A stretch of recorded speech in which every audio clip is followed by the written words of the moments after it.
If you've spent more than 10 minutes on travel content, someone has already told you Swedish women are beautiful. And yes, they are. But the reason nobody can really explain it is because the looks are only half the picture. The other half is something you feel when you're actually standing in front of one. There's no performance happening, no need to impress you, no awareness of being watched. Swedish women grew up in one of the most gender-equal societies ever built. By the time they're in their 20s, most of them have already studied, traveled, lived alone, and made their own money. So when they show up to a first date, they're not auditioning, they're deciding. That shift in dynamic is invisible until it hits you, and then you can't unsee it. Dating here is almost contractually honest. Splitting the bill isn't a test, it's the assumption. Making the first move isn't unusual regardless of who does it. And treating someone like an accessory instead of a person ends the conversation faster than a Swedish winter. The reserved thing is real, by the way. You might mistake it for coldness. It's not. It's privacy. Swedes have a concept called lagom, not too much, not too little, and it runs through everything, including how much of yourself you put on display for strangers. Drop the ego. Be real. That impresses people here far more than money or status. And if you actually want to meet someone, do what the Swedes do. Invite her for fika, coffee, a pastry, no agenda. Fika is a pause in the day that Swedes treat like a small ceremony. It's not about the coffee. It's about having a reason to sit across from someone without the pressure of a formal date. More Swedish love stories start at a table with a cardamom bun than anywhere else. Drop a 1 in the comments if you want to know what kind of man actually gets her attention long term. That one's its own conversation. Stockholm doesn't reveal itself right away. If you stay in the tourist center, walk the same pedestrian streets, eat in the same squares as everyone else, you'll think you've seen it. You haven't. The city sits on 14 islands, connected by 57 bridges, at the point where Lake Mälaren meets the Baltic Sea. That's not a detail. That's the architecture of the place. The whole city is shaped by water. The name Stockholm literally means wood island, and the wider archipelago it belongs to contains around 30,000 islands. 30,000. The air in this city is clean, in a way you notice in your lungs before you notice it with your brain. There's no heavy industry. There's sea air. There's enough distance between buildings that the city breathes.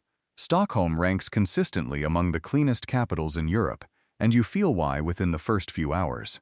The rooftop walk on the old Parliament House in Riddarholmen gives you Stockholm from above in a way no street ever does. You follow a path with steel safety cables, stop at 4 platforms, and watch the whole city rearrange itself depending on which direction you look. Behind you is Gamla Stan, the old town, where the cobblestones have survived long enough to outlast every trend. Ahead is Södermalm, once a working-class neighborhood, now the part of Stockholm that stayed interesting. Trendy cafes, falafel spots, bars that don't look like bars from the outside. Södermalm is also where Stockholm's nightlife actually lives, not the over-designed clubs near the tourist hotels. The real version. Small rooms, better music, people who got dressed with intention. Swedish women at night dress differently than the daytime version. Still clean, still understated, but with a confidence that's hard to ignore. Take a food tour through Södermalm if you get the chance. In one afternoon, you can eat handmade chocolate, Chinese pork dumplings with spicy cucumbers, Bangladeshi thali, and Italian pasta that holds its own against anything in Rome. Here's something funny about the Chinese food specifically. It doesn't come family style the way it does in China, or most of the world. It comes on 4 separate small plates, almost like tapas, because Swedes are genuinely a little shy about reaching across and sharing from one dish. The food tour usually ends with a fika, and the cardamom bun they give you at the end might be the thing you remember most about Stockholm. Not the skyline, the bun. Now, Stockholm is expensive. Not London expensive, but close enough to sting if you're not ready. A simple restaurant meal starts around $23. A hostel dorm is roughly $35. A fika with coffee and a pastry is $7 to $9 for something that feels like it should be free because it's this small and this calm. But nothing here is cheap, and nothing here is rushed. That combination either bothers you or it doesn't. If you're underground at any point, take a slow ride on the tunnelbana. The Stockholm Metro is a 90-kilometer art museum. Blue line stations look like carved-out cave systems with white plant shapes painted across every ceiling. There are stations with Renaissance fountains, stations with rainbow arches, and one station with Super Mario tile art that makes you stop mid-escalator. It's the kind of city decision that makes no economic sense, and that's exactly why it's brilliant. And while you're thinking about what this city produces, Spotify, Minecraft, and Skype all came out of Stockholm. Ericsson is headquartered here.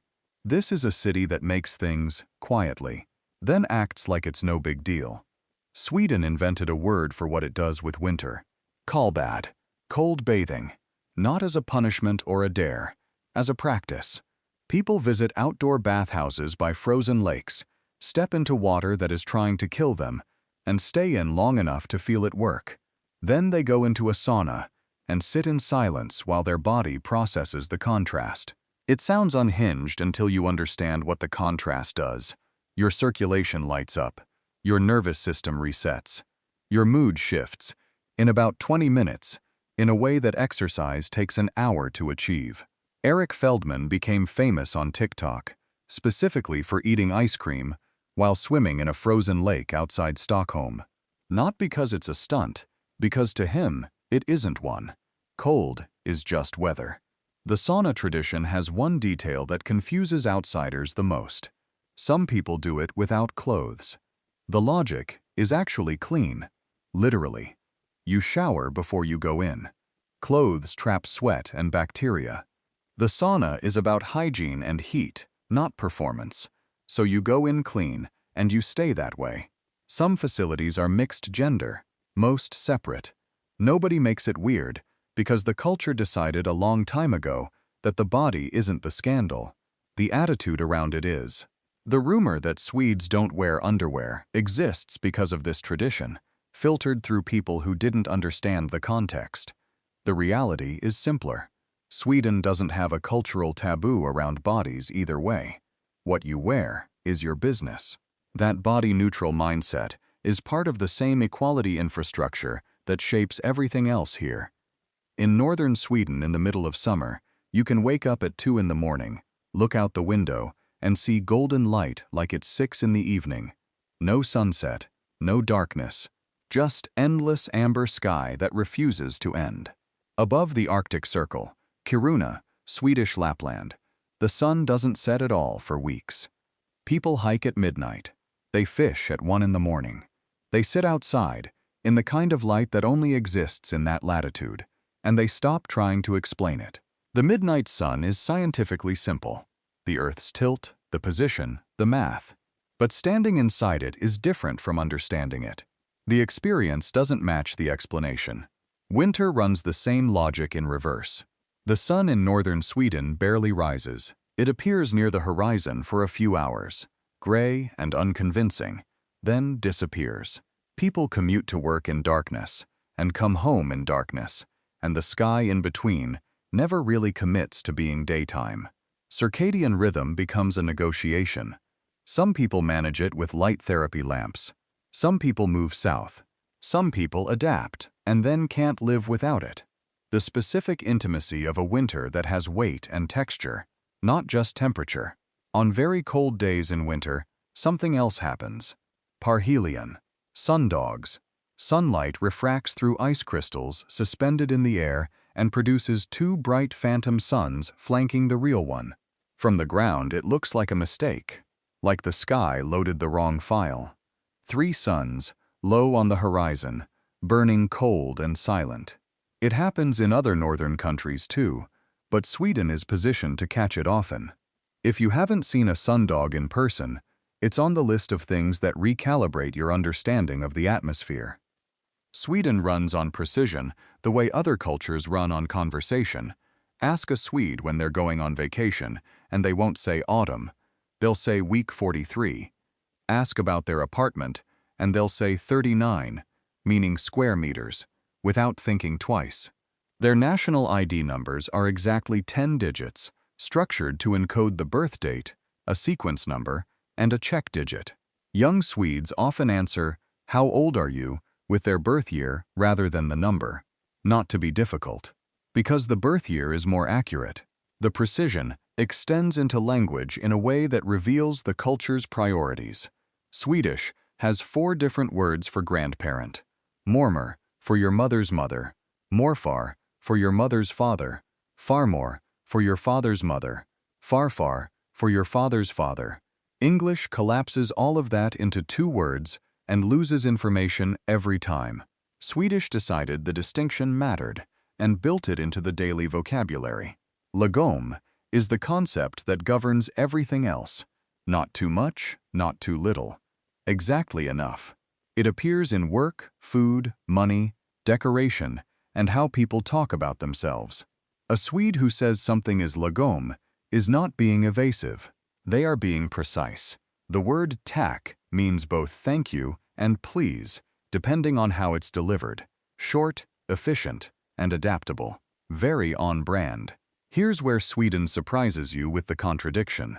All this precision and structure coexists with something called unwritten, the right of public access. Any person in Sweden can walk, camp, ski, and roam across nearly any land in the country. Private land, public land, it doesn't matter as long as you stay away from the immediate surroundings of someone's home and you don't damage what you find. You can spend a night in a forest you don't own. You can kayak rivers that don't belong to you. The whole country is a shared resource, and the system works because everyone understands the responsibility that comes with the freedom. The people who love Sweden most are not the people who stayed on the surface. They're the ones who got past the silence.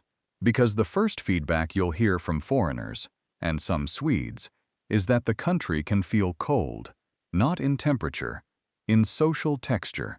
People don't start conversations on public transport. They avoid eye contact in elevators. They don't ask you personal questions, and they don't volunteer answers to personal questions you didn't ask. One visitor said, Sweden made them feel invisible. Another said, it was the most peaceful they'd felt in years. Both of them were describing the exact same thing. The Swedish concept of personal space is not absence of warmth. It's the belief that you don't have access to another person's interior life by default. You earn it. And when you earn it, when you actually get inside a Swedish friendship, it tends to be solid and permanent in a way that loud social cultures rarely produce. Night changes the equation. Alcohol, which Swedes consume with the same precision they apply to everything else, is the social solvent that lowers the default distance. After a few drinks, the same people who ignored you on the metro are singing and asking where you're from and inviting you to the next bar. It's not hypocrisy, it's compression. A whole week's worth of social energy deployed in one Saturday night. Some people find that exhausting. Most visitors find it a relief. Swedish food has 2 registers. The normal food, which is good, quiet, and warming, and the other food, which requires explanation. The meatballs, köttbullar, you already know. Small, pan-fried, served with mashed potato and creamy brown gravy, and lingonberry jam on the side. The jam is the part that surprises people, because sweet and savory in that combination sounds wrong until the first bite, and then it sounds obvious. Blood pudding is in a different category. It is exactly what it sounds like. Grain and blood, sliced and fried, plated with lingonberry. It is not a specialty dish or a novelty. It is ordinary food that appears in school cafeterias and home kitchens and is received the way toast is received in other countries. Lutefisk is the dried white fish that gets soaked in lye until it turns gelatinous. The lye sounds alarming. The result, if it's prepared right, is actually mild. It's a Christmas tradition that Swedes are deeply attached to, and that tourists approach like it might fight back. Smörgåstårta is the visual prank. It looks exactly like a layered birthday cake, with frosting and garnish, and the whole presentation. It is a savory sandwich cake made from bread, cream cheese, shrimp, salmon, eggs, mayonnaise, and cold cuts. Cutting it feels like a small betrayal of your visual cortex. Eating it is fine. Surströmming is the one with the reputation. Fermented Baltic herring. The smell is not a rumor, it's an event. Opening a can of surströmming indoors is a social violation. People open it outside, often near water, and the smell carries. Swedes serve it with flatbread, potato, onion, and sour cream, and they eat it with the specific expression of someone who has been doing this their whole life and doesn't understand what your problem is. Ragmunk is the safe return from all of that. Crispy potato pancakes, pork belly, lingonberry. Cold weather food that does exactly what cold weather food should do. One thing you'll pick up on fast is the pant system. When you buy a drink in a bottle or can, part of what you pay is a deposit. When you return the empty container to the machine near the supermarket entrance, you get the deposit back as a receipt to use at checkout. The machine is a reverse vending machine, and it becomes one of those small foreign experiences that feels enormous because of how logical it is. Children grow up doing this. It is unremarkable to them. The machines reject crushed cans with the same mild authority as a passport control officer. Sweden got so efficient at waste recovery that it ran out of domestic garbage to process.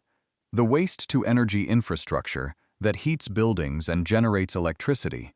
Sweden built more capacity than its own population could fill, so it started importing trash, about 1.4 to 1.6 million tons annually from Norway, the UK, and Italy. Those countries pay Sweden for the service. Sweden extracts the energy and returns the ash. It is one of the most quietly extraordinary things any country has ever done with its infrastructure problem. About 99% of Swedish household waste is now either recycled or converted to energy. 1% goes to landfill. Paper and plastic become new products. Food waste becomes biogas and fertilizer. Unused medication gets returned to pharmacies for safe disposal. The remaining energy content of what can't be recycled gets burned cleanly enough to heat nearly 1 million homes and offset over 2 million tons of carbon dioxide per year. This happened because the pant system trained a whole culture to treat containers as temporarily displaced value rather than disposable objects. Decades of that habit scaled. The part of Sweden that nobody puts in the travel thumbnail is the part that earns the most respect. Get north of Stockholm and the country stops trying to be pretty. Kebnekaise is Sweden's highest peak, and it has an unusual characteristic. There are 2 summits, and which one is technically taller changes with the season. The south peak is glacial, and its height rises and falls with accumulation and melt. The north peak is solid rock. In recent decades, as glacial melt has accelerated, the north peak has increasingly been the taller one. The glacier that used to define the mountain is quietly losing the argument. Sarek National Park is the place that enforces its remoteness like a policy. It's part of the Laponia UNESCO World Heritage Area. It contains nearly 100 glaciers, and it has no tourist infrastructure, no marked trails in the conventional sense, no rescue huts every few kilometers. If you go in, you know how to read terrain and weather, or you learn very fast. The cranes at Lake Hornborga show up every spring in numbers that stop feeling like nature and start feeling like theater. Thousands of them gather in a choreography so dense and loud that locals have a specific word for it: transdansen, the crane dance. It draws enough people that wildlife managers spread grain to steer the birds away from agricultural land. The fjord on Sweden's west coast, Gullmarsfjorden, is the country's only genuine threshold fjord, meaning the entrance is shallow and the basin drops sharply behind it, down to about 120 meters. That structure creates an unusual concentration of marine life for the latitude. It doesn't look like a Norwegian fjord. It's quieter, more reserved, very Swedish. The thing about Swedish society that takes the longest to understand is also the thing that hits you fastest: the trust. It's not a campaign. It's not a policy. It is the operating assumption of the entire country. Self-checkout everywhere. and nobody watching the exit with suspicion. Packages left on doorsteps in cities, buses and trains where a ticket inspector appears maybe once in several weeks, and most people have paid anyway, because not paying would make them the problem. This is not naivety. Sweden is not free of crime or fraud or corruption, but the baseline calibration of the social contract sits higher than almost anywhere else, and it is legible within 24 hours of arrival. You feel it before you understand it, and then something strange happens. You start conforming to it without deciding to. You wait your turn in a queue with nobody supervising the queue. You leave your bag at a cafe table when you go to order. You stop looking for the loophole because the absence of loophole seeking becomes its own ambient standard.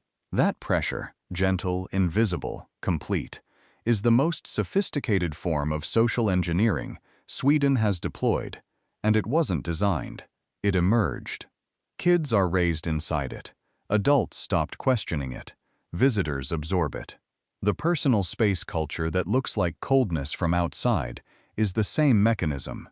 Swedes don't hover because hovering implies you don't trust the other person to handle their own life.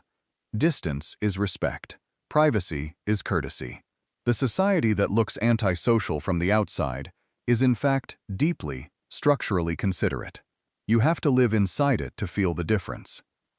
Here is one of the most Swedish things Sweden has ever done. Someone at some point in the 1950s looked at the relationship between children and candy and said, "What if we contain this? What if we make sugar a Saturday event? Not a prohibition, not a campaign, a calendar decision. Lördagsgodis, Saturday candy."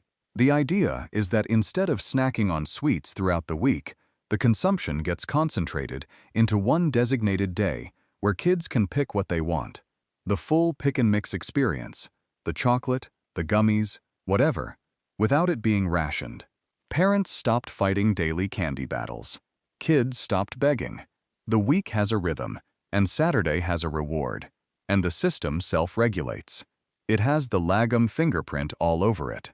Not no candy, not unlimited candy, Saturday candy. This is now a decades-old national tradition. It shows up in the data. Sweden consumes approximately 15 to 16 kilograms of candy per person per year, among the highest in the world.